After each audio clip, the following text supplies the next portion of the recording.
Happy Monday, Jets fans. Practice just wrapped up. Here to give you the bullet points. If you appreciate them, a thumbs up is an easy way to show it. And if you want them all summer long, you can go ahead and subscribe to the channel. So, Dalvin Cook visited with the Jets. It reportedly went very well.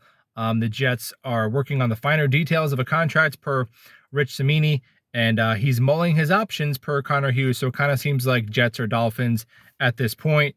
Saleh spoke about it this morning with Kay Adams, and he said, quote, Cook Dalvin really sold me.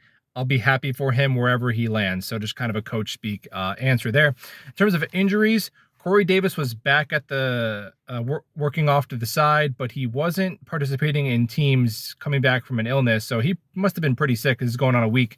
Garrett Wilson still has the sleeve. It's a low ankle sprain, which is better than the high ankle sprain. So they're just taking it, slow.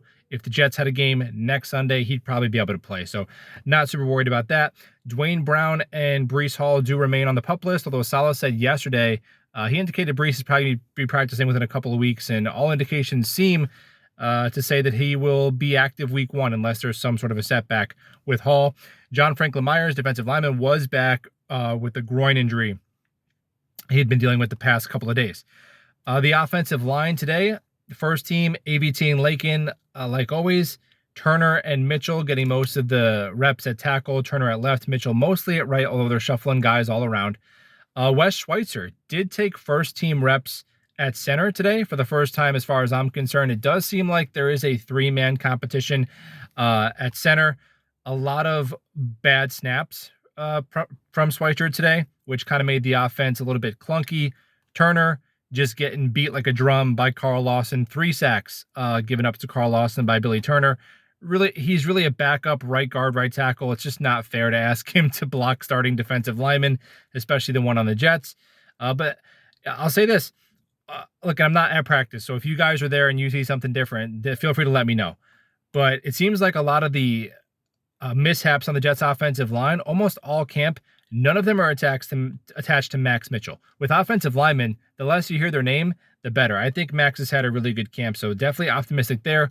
Although 3 out of these 5 offensive line spots have massive question marks so far, with the health of our tackles still kind of shaky at the moment. Becton, per Nick Faria, Pro Football Writers of America, who was at practice, started off, according to him, is looking as good as he looked all camp. Very strong start. Then towards the end, started to get beat by the speed of Will McDonald and Bryce Huff. We know that Becton, that's kind of his bugaboo. The guys with the elite speed around the end. He can hang with the power of anyone. But you like to see Mekhi Becton fully participating for 2 days in a row. Hopefully he just continues to get better. I like to see him and Tippmann get a shot with the first team at some point here. Tippmann's still a third stringer. Look, does any one practice matter? No, but by the time you get to joint practices, you kind of want to look back and see where you're at. And by these joint practices, man, if Tippmann has not taken any reps with Rodgers, hard to see him having a path to being the week 1 starter at center. Rodgers on the day, 8 of 17, 1 touchdown, 1 interception. Again, sloppy, clunky, messy were words by the beat reporters to describe the offense today, with the bad snaps causing a lot of incompletions, right? Hard to have an in-rhythm throw if you have a bad snap. Also, there were 4 drops on the day. I noted 2 by Lazard, 1 by Hardman, and 1 by Bam Knight. Touchdown, only one of the day was by Lazard on a slant route to end practice. Ruckert had multiple receptions today. Hardman had 2 explosive plays. And let's switch over to the defensive side of the football. Tony Adams, interception. I think he is the only guy to pick off Rodgers in camp. No, I think Rodgers has 3 picks in camp, and Adams has 2 of them. So he continues to run with the first team. I think free safety is his job to lose. Zaire Barnes, 6th-round pick, a linebacker, rookie, had a pass breakup and a tackle for loss. That's like the third day in, I don't know, last week that we've said Zaire Barnes had a really solid practice. So I think linebacker 4 is his to lose. Sherwood running as linebacker 3. That seems like a lock at this point. Sacks. 4 sacks for Carl Lawson. 3 of them coming at the expense of Billy Turner. McDonald, Huff, and Johnson. Same names. These edge rushers are killing it still.